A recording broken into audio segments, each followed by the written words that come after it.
Welcome to the meeting room at Global TV Talk Show, a broadcast service of globalbusinessnews.net.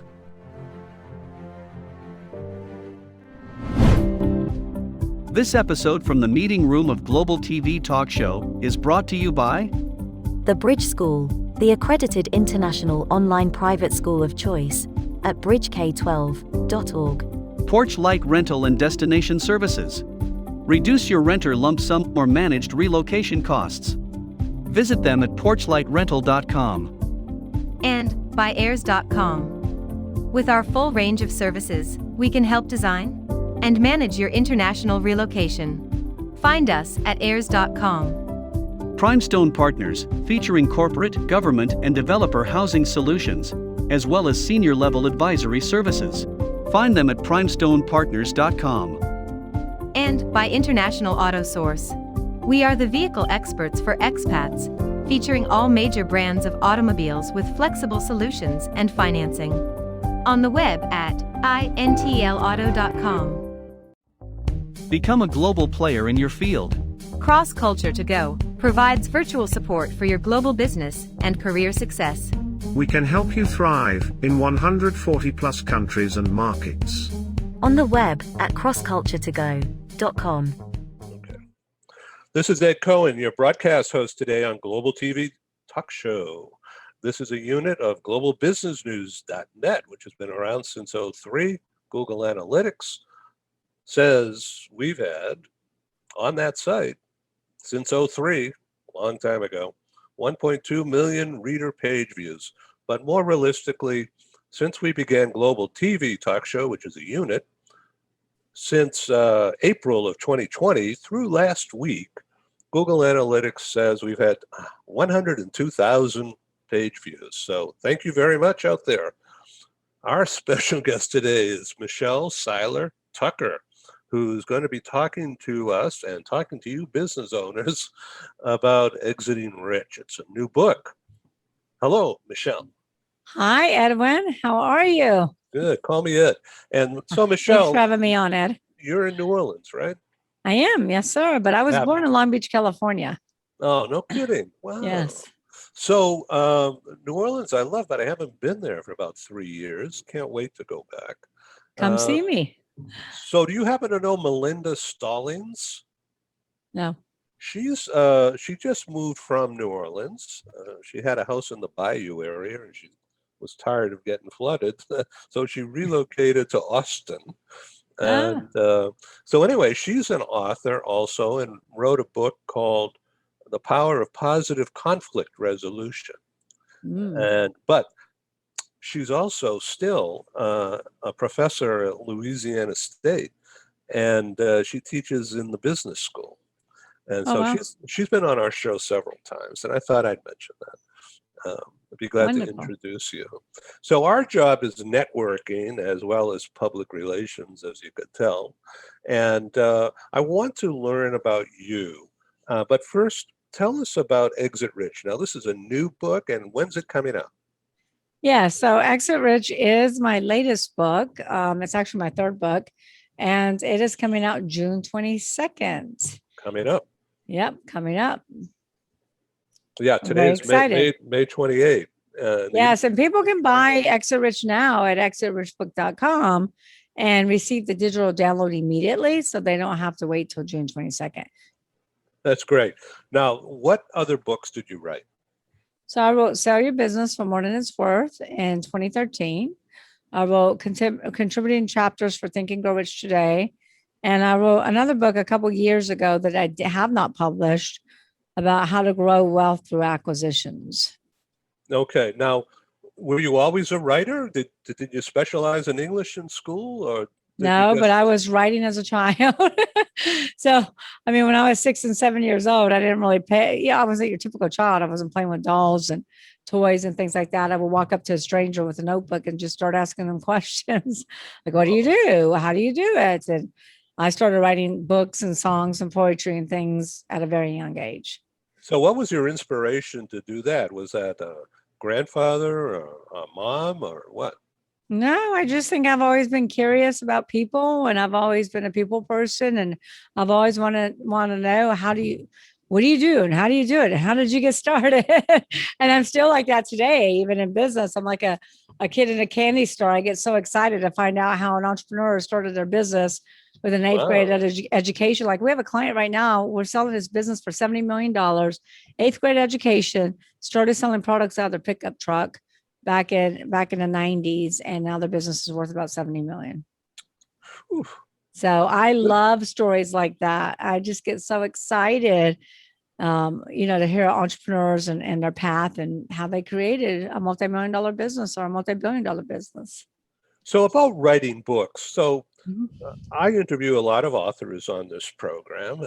Very happy to provide a vehicle, a pathway for public relations, and I learn a lot, and as well as gain more audience, Mhm. particularly on great topics like uh, M&A and selling a business.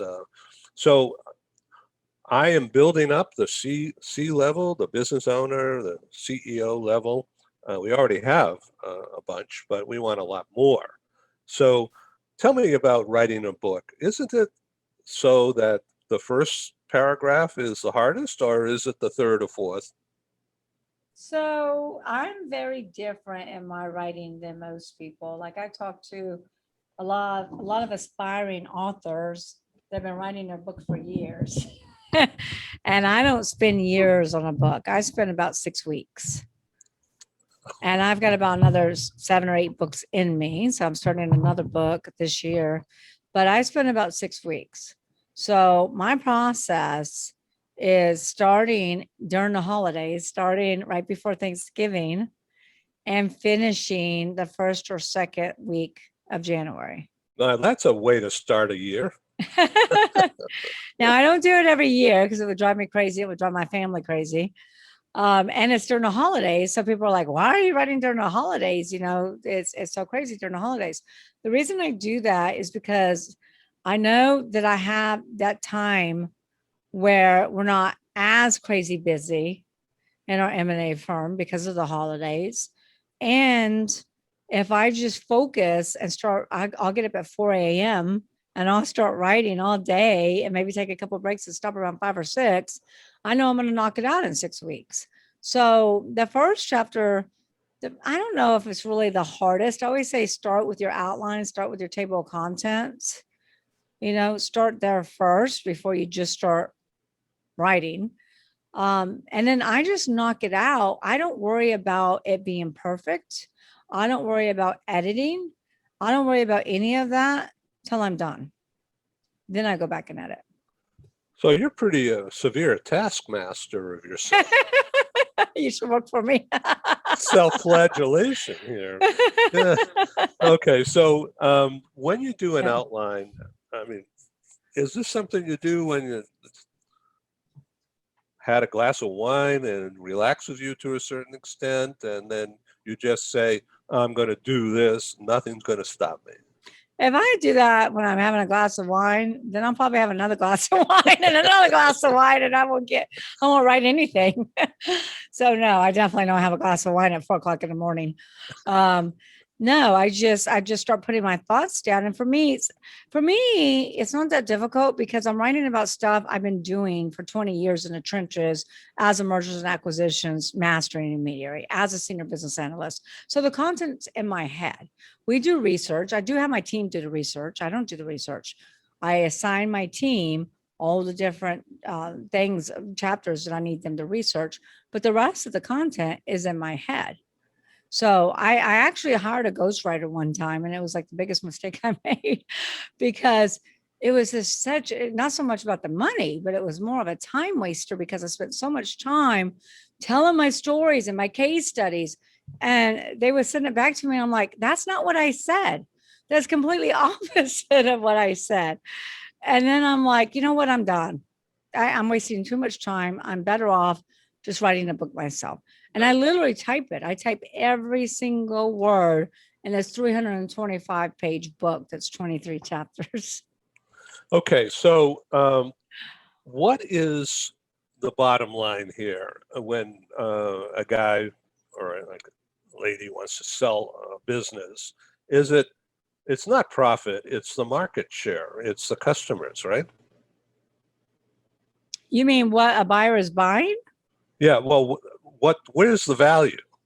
The value is in everything. The value is in the 6 P's. And what are they? All right. So number one is people.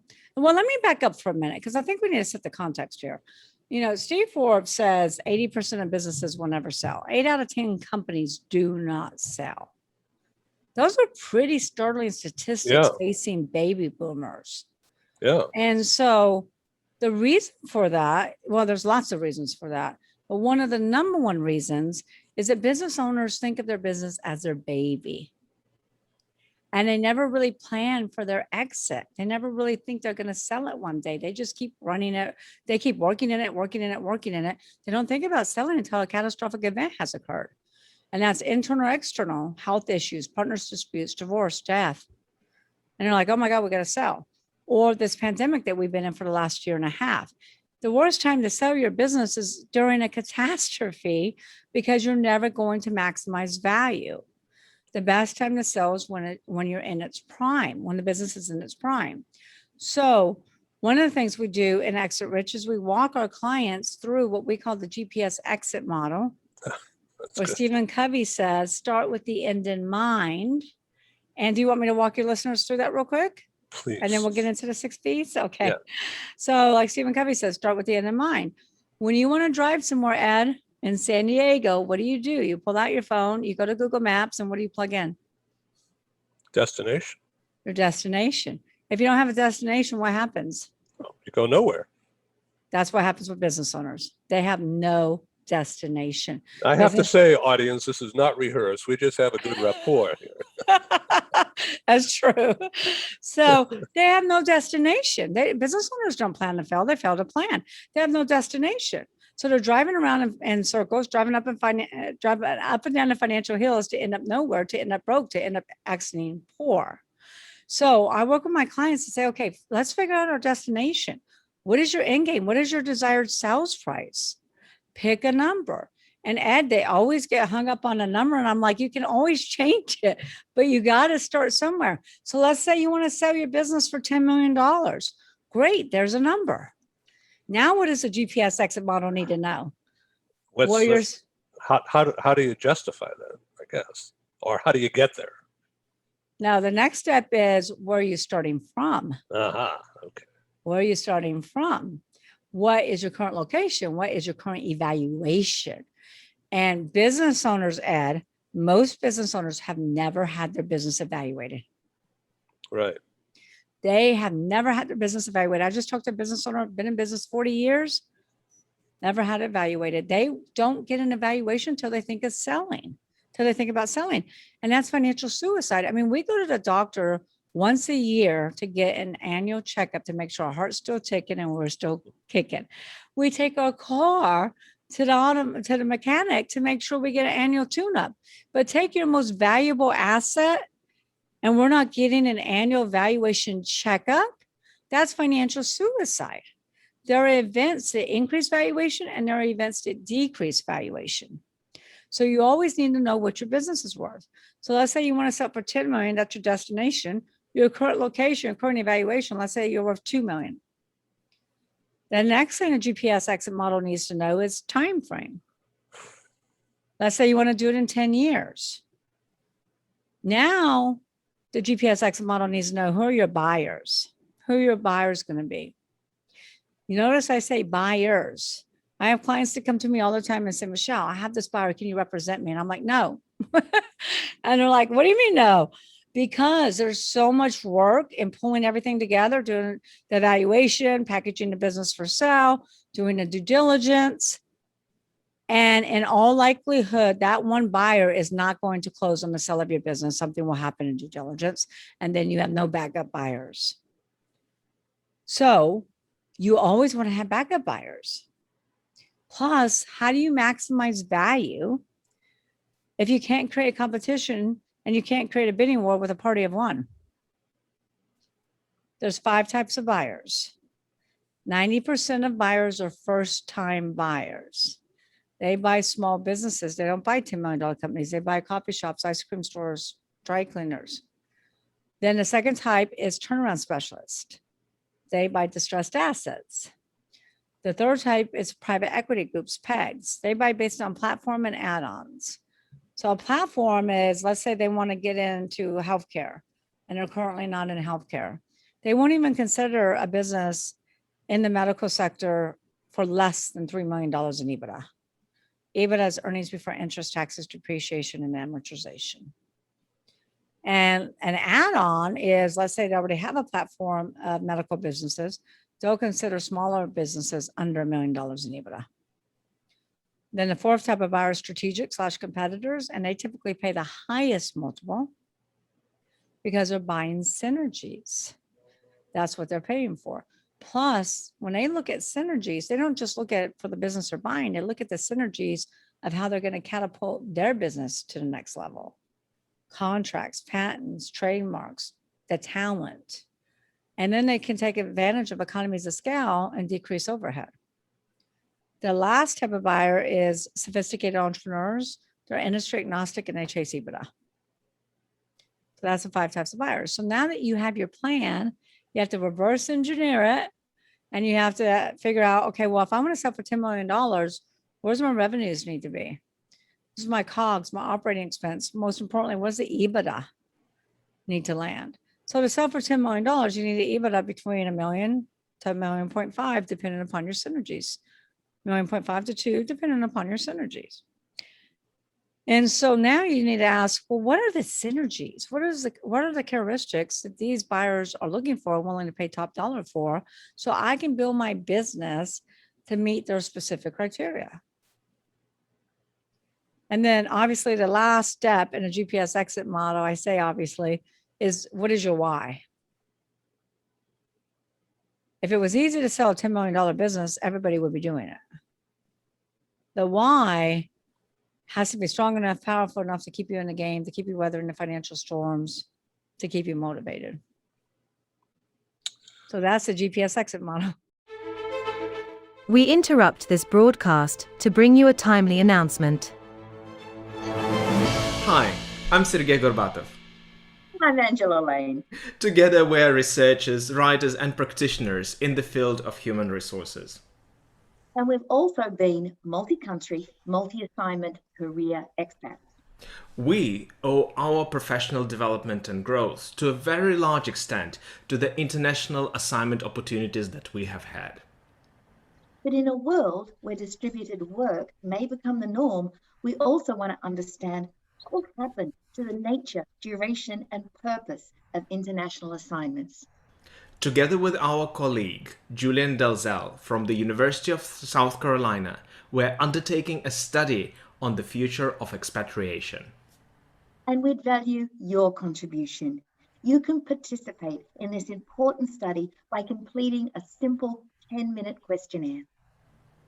Access the questionnaire by typing in your browser tinyurl.com/expert study. That's tinyurl.com/expert study. You can also find the link here on Ed's website next to this video. Thank you for joining us in this study. In return for your contribution, we'll provide you with a copy of our research. And of course, you'll be invited to an exclusive webinar hosted by Ed, where we will share our findings right here on Global Business News. And so please go to tinyurl.com/expat study. Take the survey so that we can better understand the future of expatriation.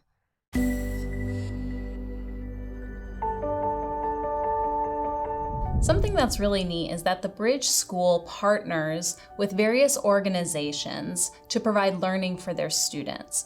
For example, we partner with a major ballet company, and we are able to enroll several of their students into our school. So now not only is the student able to participate in a school and have a seamless transition while they're very active in their ballet career, but now they have other dancers that are with them that are doing some of the same courses. So it's almost becoming a camaraderie where they're taking similar courses, they're working together on their ballet, and really being able to form this great partnership with these organizations to provide a needed service.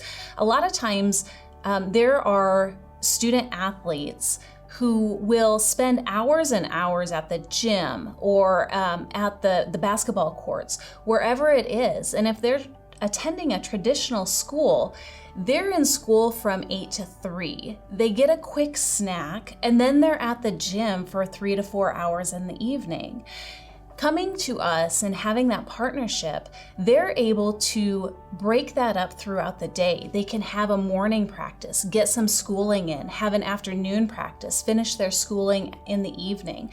So there's that flexibility. And additionally, if there are tournaments or performances, it's fantastic because if there's a week where they have shows straight through, they can take that week off of learning and then pick back up when they're done. So it offers this great flexibility. And for the program owners of these sports leagues, it is a win-win situation for them because they see this need. They see this need that their students need to make sure that they are obtaining the grades necessary to be successful adults in our country and in other countries.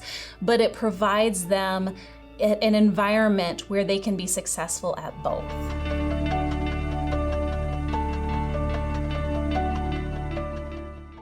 Let's go back to Ebitda, okay?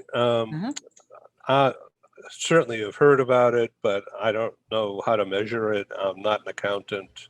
And so just give us a quickie on that. Sure. So Ebitda is earnings before interest, depreciation, amortization. So we add back interest. Yeah. We add back interest from any loans because we can't add back the principal. We add back the interest. So this is called a process called normalizing the financials. So we will add back interest, depreciation, amortization, because we want to know what is the cash flow before depreciation, amortization, interest, and taxes. So because that's the reality, not the reality, not the accounting. Correct. Correct. And then the bigger reality, if you want reality, is we have to normalize those financials because we want to get to adjusted Ebitda. Adjusted meaning? Meaning that business owners run personal expenses, travel, meals, entertainment, stuff through their business. Right. If the next owner's not going to have that as a business expense and perhaps non-reoccurring, then we want to normalize the financials and add those back. So this is not politics at all. This is all about business. But ex-President Trump is confronting a mess coming up with this investigation because of this topic. Over the years, he deals in licenses and personality brands and some hard assets. Talk about Ebitda and the normalization. I would think that's really going to be a mess. Oh, for Trump? Yeah. No, well, just to understand what it all means. Oh, yeah. I mean, well, it is. And then it really is a mess because what happens is business owners have been running their business for so many years that they're living out of it and then they forget. Right. So it's a mess for me, for us, trying to clean it up and figure out, what those are. So yes, it is a mess. And some are messier than others. Typically the smaller the business is, the bigger the mess. Right, because everything is your life. So it's a lifestyle business. Exactly. Well, and my business is exactly that. And so I know I'm stuck with it. No one's going to buy this. They might hire me to do what I'm doing for them, but they're not going to buy anything. So you probably are not running on all 6 Ps. I'm just running on fumes. Wait. So we'll take you through the 6 Ps and we'll check which ones you have and check which ones you don't. Oh my God! And this is I don't want to get undressed on TV. Oh, okay. Okay, so now let's talk about preparation. Let's say there's something that's been run by a math-oriented person and very, very severe bookkeeping, and they're playing it as straight as possible. And they take themselves a salary, they're able to, and they take themselves a salary, and they have all these bags of receipts and all this stuff, and they really have been goody two shoes and doing things right. I've never met that person. Yeah. Okay. So Steve Forbes said what? 8 ounce businesses don't sell. Yeah, he said, well, most businesses don't sell because people don't know what they're buying, I guess, right? Well, most businesses don't sell, again, number one, because business owners don't plan their exit and they actually don't build a business that somebody wants to buy. Right. And the other reason they don't sell, there's so many reasons, but the other reason they don't sell is because they have unrealistic expectations of what their business is worth. You know, business owners come to me when a catastrophic event has occurred and say, and I always ask them, what do you want for your business? And then I get crazy answers like, oh, I want $15 million. Okay. Then I look and then I do the valuation. I'm like, your Ebitda is 200,000. You're never going to get, 15 million for your company. How did you come up with that number? And then it's always a story of, well, that's what I need to retire on, or that's what I need to pay for 5 girls' colleges and weddings, or that's what I need to move to California, or whatever the case might be. It's always based upon what they need, not what the value is of their business. And buyers aren't going to pay you what you need. Got it. So that's another reason businesses are not sellable, because they're not sellable for the price tag that the owner actually needs to walk away. And do you want to go through some of the 6 P's? Yes, please. Because, okay, so the biggest reason the businesses are not sellable is because the owner has created a glorified job in which they go to work at every day versus a business that works for them. They don't have a business, they have a job.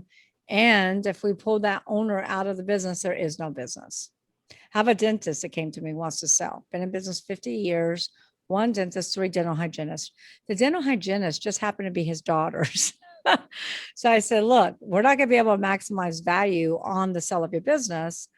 I can sell it, but the purchase price is the agreement's going to have clawbacks and earnouts and everything else contingent upon you and your daughter staying.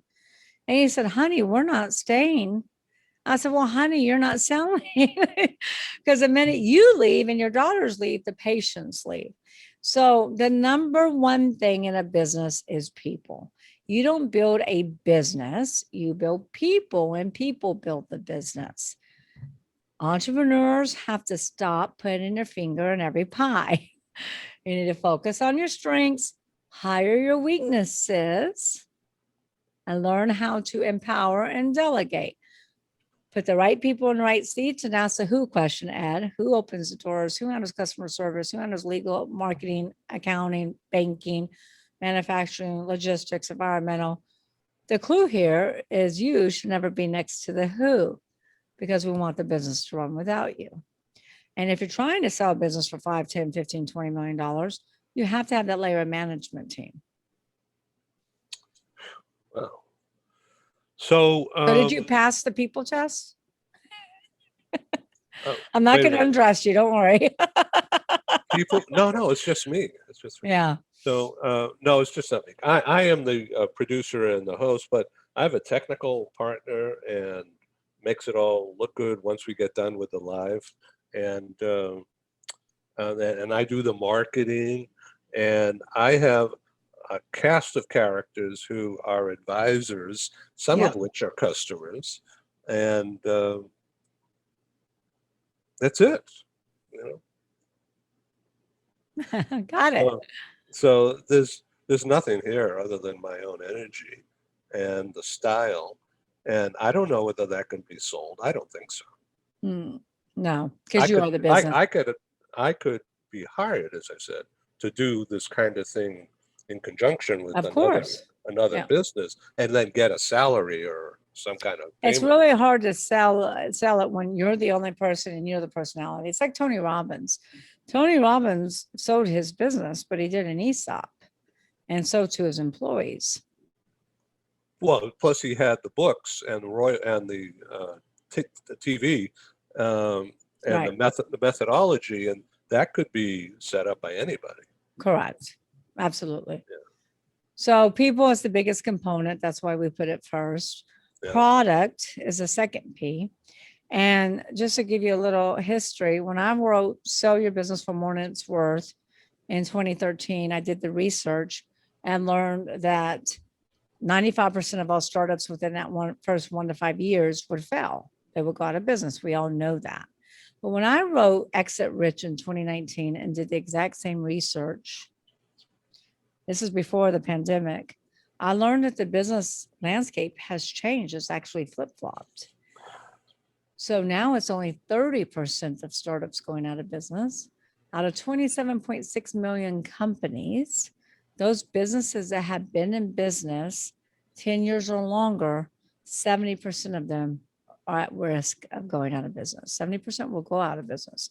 Now you hear about the big public companies all the time in the media. Toys R Us, been in business 75 years, goes out of business. Kmart, Steinmart, Pier 1, Godiva closing down 1,500 locations. But what the media doesn't talk about are the private companies, because the private companies don't make the news. All the private companies on every street corner, every town, and every state across our great nation, these business owners are exiting poor. They're selling for pennies on the dollar, closing their business, or even worse, filing bankruptcy. And when you file bankruptcy, they're not just losing their business assets, they're losing their personal assets too, because a lot of business owners commingle assets. It's expected. So the number one reason for that, and you're going to appreciate this with what you do, the number one reason why these businesses are not, because remember, Ed, it used to be, if you're in business 5, 6, 7, 8, 9, 10 years, you're golden. You're going to be in business for a very long time. That's not the case anymore. The number one reason businesses are failing is due to lack of aim. AIM. AIM is always innovate and market. Always innovate and market. They stop innovating. Nonstop. Yep, nonstop. So business owners who've been in business 10, 15, 20, 25 years, they want to continue to do things the way they've always done. And that's not working because consumers are not buying it. You know, consumers, whoever makes it easiest for the consumer to purchase products and services is the company that's winning. Amazon winning because you can practically buy anything on Amazon. You can practically buy a horse and have it delivered to your house in 2 days. So you know product. what I've learned over the years, I've been doing this a long time in various forms. It's all under the umbrella of public relations and advertising, and but the specific product at a certain point in time has been the business, right? And then either the product gets tired of me or I get tired of the product. The customers say, leave me alone, you know? And so you got to develop another product or a variation. And that's where your word innovation comes in, particularly now with technology and how it impacts so many things. And that's why so many startups are surviving now because of technology, you know, because startups, entrepreneurs are looking at the problem and they're really being solution oriented. It used to be, oh, we're going to go open another coffee shop or another ice cream store. That's not the case anymore. They're starting companies to solve problems using technology to solve problems. So product is huge. You have to ask yourself, is your product, your service, your industry on the way up or on the way out? Is it thriving or dying? Do you have an Amazon and you're up here? And if so, you better sell. Or do you have a Blockbuster and you're about to go out of business? And so Toys R Us did nothing different in 75 years. They never innovated. Blockbuster sold Netflix. They had an opportunity to purchase Netflix. They sat back, did nothing, and went out of business. So I always tell my clients, you know, if you're in an industry that's dying, then that doesn't mean that you just give up. You know, I always tell everyone, ask these 3 transformational questions. Amazon did this back in the 90s. Ask yourself, what business are you in? Yeah. And then Amazon said, we're in a book fulfillment business. Ask yourself, what do we do really well, better than everybody else? What's our USP? And Amazon said, we do fulfillment better than everyone else in the industry. The third obvious question is, what business should we be in? And Amazon said we should be in fulfillment, fulfilling products for everybody, not just books. And literally, those transformational questions transform Amazon from a small book fulfillment center to a multi-billion-dollar worldwide conglomerate that they are today. It's amazing, isn't it? Great Yeah. story and a lesson learned. So I thank you very much. Now, let's, before I let you go here, our time is almost up, but we cover 2 Ps.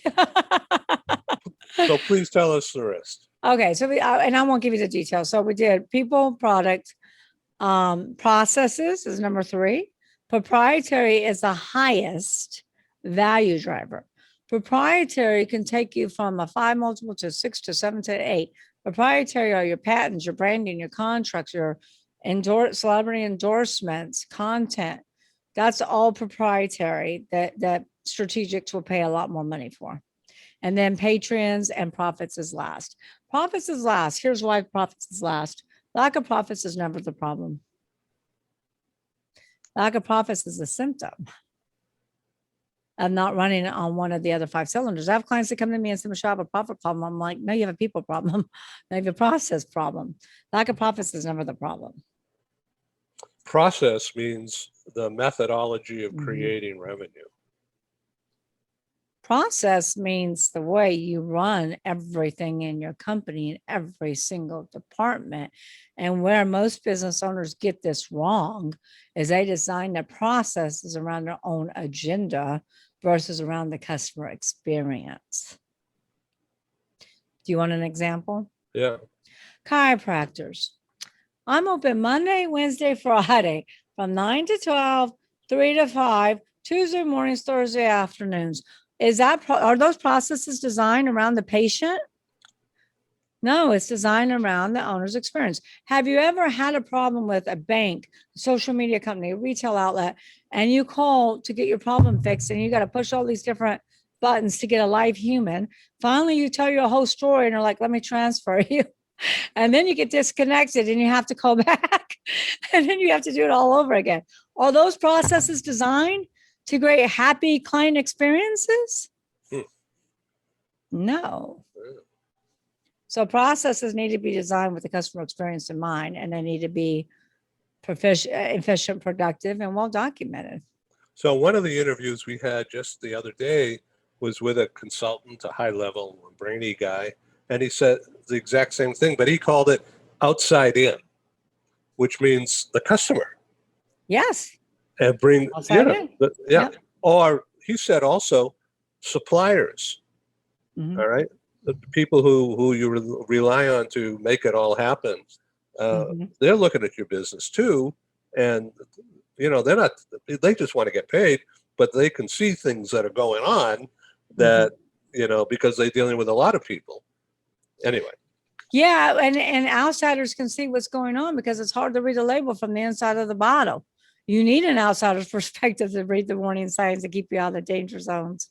So what about listening to employees and, someone who's not a family member but works in the business?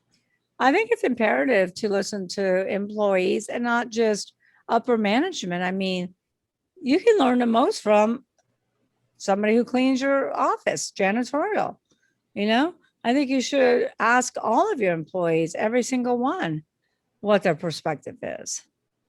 Thank you for that. All right. So let's just review what we just said about the other P's. Oh, so review we have process. Yeah, process. Processes. Profits. Proprietary. Proprietary means what? Okay, so proprietary is the highest value driver. Let me just give you a quick crash course in evaluations. Businesses that have less than $1 million in Ebitda will typically trade from 1 to 3.5 times multiple, unless you're a SaaS company. Businesses that have over $1 million in Ebitda will typically start trading at 5 and up, depending upon your proprietary assets, your proprietary synergies. Proprietary is the number 1 value driver. So the proprietary, you mentioned contracts and agreements. Yeah, so let me just take you through it real quick. Branding is number one. The more well branded you are, the more I can sell your company for, as long as your brand is relevant in the mind of the consumer. Is anybody paying any money for Blockbuster? No. The most valuable brand in the world is, you know, Amazon. they're in the top 10. It's the other A. Alphabet. Apple. Oh, yeah. Okay. Apple is worth $359 billion. Yeah. That's just the brand. That's not cash flow, inventory, or anything else. And so build your brand. And then trademarks. Trademarks are huge. Trademark your company name, your slogan, anything that's unique to you. The USP, you know, I trademarked the ST GPS exit model. We have a client's business we're selling for about 50 million. They have 12 different products. Each product has a federal trademark, and each product is exclusive to a different retail chain. Like one is exclusive to Walmart, one's exclusive to Target. Strategists will pay more money for that. Patents are huge. If you ever watch Shark Tank, all the sharks are always asking, you have a patent on that? Do you have a utility patent? We sold a company for $18 million that wasn't making much money, but they had 18 patents. Contracts, manufacturing contracts, vendor contracts, distribution, exclusivity, franchisors for franchisees, client contracts, especially if you have a subscription model with recurring revenue. Here's the biggest mistake that business owners make with contracts. I have never met a business owner that did this right in 20 years. You got to have the 2-sentence transferability clause that says this contract is transferable upon the new entity, because 98% of all sales are asset sales. If a buyer doesn't agree to a stock sale, or the clients don't agree to consent to transfer, then your deal can fall dead in its tracks. And what if you have 1,000 clients? You're going to go get 1,000 consent sign? You know, so you want to make sure you have that. I also, back to trademarks, Ed, the biggest mistake the business owners make with trademarks is that they go to GoDaddy, they pick a name, they go to GoDaddy, type it in, and like, yes, we got the .com. And then they'll go to California, Texas, wherever, get a state trademark, but they never check the federal database. So they could be in business for years building their brand or their podcast, and all of a sudden, boom, receive a letter, a cease and desist letter, and they have to stop using that company name. What's the federal? And start all over again. Federal trademark. What? Federal trademark. Yeah, and that's you can check it out online. Yep. UST, is it USTO? It's USTO. I don't know. Yep. And then look, it's only about $1,500 to $2,000 for a trademark. It's worth it. You have to protect your company name. You don't want to start all over. And then databases are also big. Facebook paid $19 billion for WhatsApp, and WhatsApp was hemorrhaging, but they had a synergy. That's what we're talking about right now, are synergies. They had 1 billion users, and Facebook knew they could ROI and monetize that. Celebrity endorsements are big. We have a client who's got products on Oprah's favorite things. Huge. Radio personalities. You know, if you ever listen to Glenn Beck or any of the big time radio personalities, they can only endorse one skincare, one diet company, one educational platform. Otherwise, they lose credibility. So if you have a skincare company and you are being endorsed by radio personality, nobody else can get in there. Nobody else can get that spot. That's prime real estate, prime digital real estate. And the same thing with e-commerce businesses. We have some clients that have top positions on Etsy, Wayfair, Amazon, in their particular niche. Strategists will pay more money for that. Content, you know, content is huge. Strategists will pay more money for that because that comes with the sell of the business. Same thing with online training platforms, online educational, but we're selling an online school right now. And we value all of that content. So these are your proprietary assets. This is a terrific show. I really have learned from this, and I'm motivated to get my act together. and I hope you out there are too. So that's funny. Okay, so exitrich.com is that? Oh no, it's actually exitrichbook.com. So just to tell you a little bit about the book, Exit Rich is endorsed by Steve Forbes, who says it's a gold mine for entrepreneurs because they're leaving way too much money on the table. And my co-author is Sharon Lecter, who wrote Rich Dad Poor Dad with Robert Kiyosaki. She's a CPA, financial literacy expert, and she writes the Mentor's Corner after every chapter. And her husband is an IP, intellectual property attorney. So he also adds to the content. And then Kevin Harrington, original Shark on Shark Tank, wrote the foreword. So Exit Rich is launched in June 22nd. However, you can go to exitrichbook.com. And for $24.79, which is less than Amazon, we will email you the digital download immediately so you can start reading it today. We'll ship the hardcover to your doorstep upon launch date for no additional shipping cost to anyone that lives in the United States. And we'll give you a free lifetime membership into the Exit Rich Book Club. There we have video content, me doing deep dives and strategies and different techniques I've been teaching over the last 20 years, plus documents. Documents to operate your business, documents to sell your business, sample SOP checklists, operation manuals, employee handbooks, sample letter of intents, purchase agreements, due diligence checklists, closing docs. All these documents are there for your review and your download. So is this because you, if I become a member of your club? No. I get all that? Buy the book, you get that for free.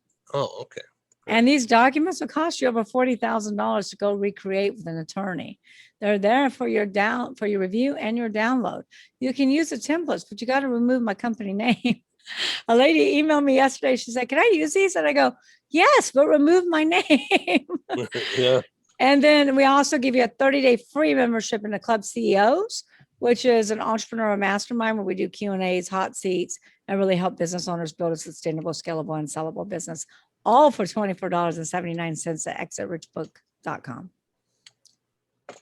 Whew. Okay. Out there, exitrichbook.com, and go and find out. Thank you, Michelle Seiler Tucker.